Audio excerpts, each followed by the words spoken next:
જય શ્રી કૃષ્ણ ફ્રેન્ડ્સ. તો આજે અમે પહોંચી ગયા છે મોબાઈલ વર્લ્ડમાં. મારો આઈફોન 17 લેવા એકચ્યુઅલી હું છેલ્લા 4-5 ધક્કા ખાઈ ચૂકી છું મોબાઈલ વર્લ્ડમાં, બટ ફાઇનાન્સના લીધે મારું કંઈ સાઇટ નહોતું થતું. એટલા માટે આજે પછી વિચાર્યું કે હવે કેશમાં લઈ લઈએ. તો અહીંયા મારા આઈફોન 17નું બિલિંગ થઈ રહ્યું છે.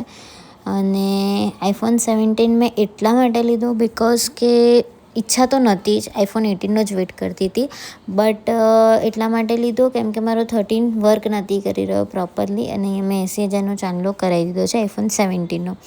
13માં પ્રોબ્લેમ એ હતી કે એનું સિમ કાર્ડ વર્ક નહોતું કરતું, એટલે મારે બધું મમ્મીના ફોનમાં નાખવું પડ્યું, લાઈક સિમ કાર્ડને બધા કોલ્સ એના પર આવે, ઓટીપી બધા જ આવે.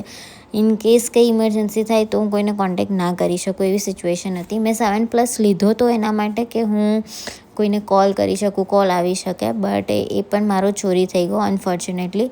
તો બસ અહીંયા ફોન લઈ લીધો છે અને એક્ટિવેટ થતું હતું. પછી અહીંયા અનબોક્સિંગ, ખુશી એટલી બધી નથી બિકોઝ બહુ વખત હું નિરાશ થઈને ગયેલી છું કે આજે તો નહીં જ લઈ શકું યાર, આજે તો નહીં જ લેવાય.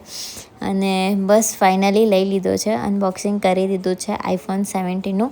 આ મારી લાઈફનો 3rd આઈફોન છે. ફર્સ્ટ આઈફોન મેં 8+ લીધો હતો એ જનરેશન જોઈને કે એમાં લાસ્ટ ફિંગરપ્રિન્ટ હતી.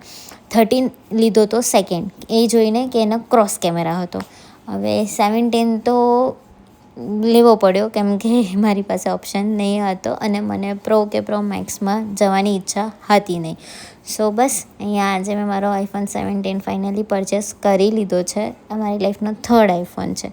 અને અહીંયા આગળ આવી ગયું છે હોલા. તો stay tune four next work. Like, share and subscribe. Thank you so much for watching.